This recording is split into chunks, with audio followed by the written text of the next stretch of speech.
What is it? By Gina, Annalisa, and Taryn. Have you ever wondered how to remember information for a test? Memory is referred to as the process that is used to acquire, retain, and later retrieve the information that was stored. There are three specific types of memories. First is episodic, memory of a specific event. An example of this would be September 11th. Second is semantic, general knowledge acquired through life. You don't remember where and when you learned it. An example would be learning to tie your shoes. Third is implicit.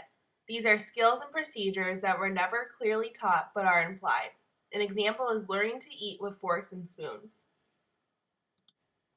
There are three major processes involved in memory. They are encoding, storage, and retrieval.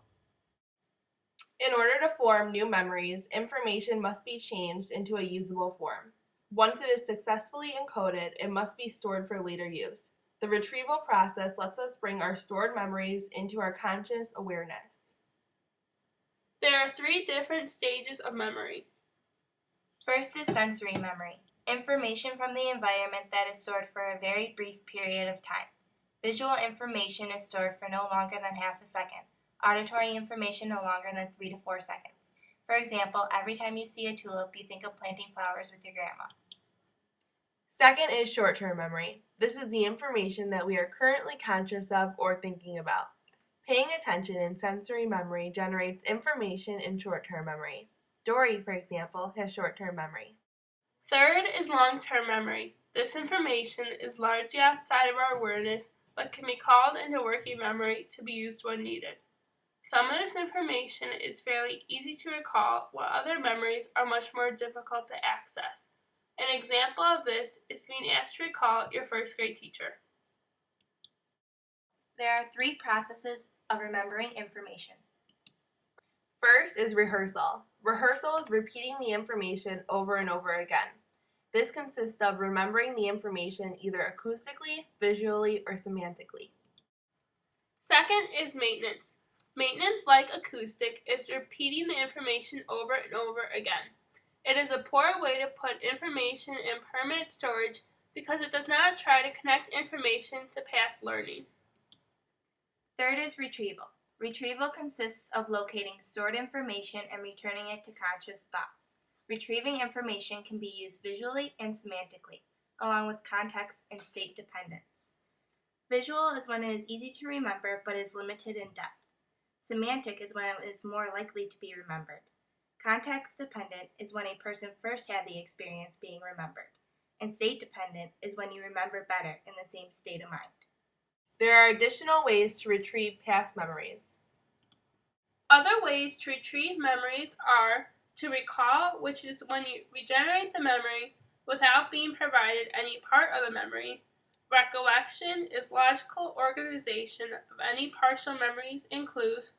Recognition is identifying something once the stimuli from the memory is experienced once again. And relearning is when you have an easier time learning something when you learn it for the second time. Okay, memory is great, but what about the issues? There are three different types of amnesia. Infantile amnesia is not remembering episodes in your life before the age of 3. Anterograde amnesia is forgetting everything after a traumatic event. Retrograde amnesia is forgetting everything before the traumatic event. Other types of memory loss are interference is when new information appears in short-term memory and replaces the old memories, and decay is when thoughts that are not used eventually fade away. One specific type of disease associated with memory loss is Alzheimer's disease. Alzheimer's is the most common type of dementia. Alzheimer's has no current cure, but there are treatments for the symptoms. The most common symptoms of Alzheimer's are difficulty remembering newly learned information. Changes in the brain regarding Alzheimer's began long before symptoms of memory loss occurred.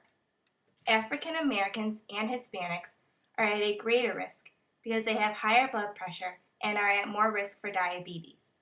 5.3 million people have Alzheimer's disease. It is the 7th leading cause of death. In Illinois, 2,794 individuals die from Alzheimer's every year. Today, people are diagnosed with Alzheimer's every 70 seconds. But unless something is done, in 2050, a new case will be diagnosed every 33 seconds. There are 5 simple ways to improve your memory. Drill and practice is when you do something over and over again. Relating to prior knowledge is when you use elaborative rehearsal. Forming unusual associations is when you make an unusual or humorous association with something else to help you recall the information. Constructing links is when you construct a meaningful link between items. And using mnemonic devices is when you make a system for remembering information. Thanks for watching!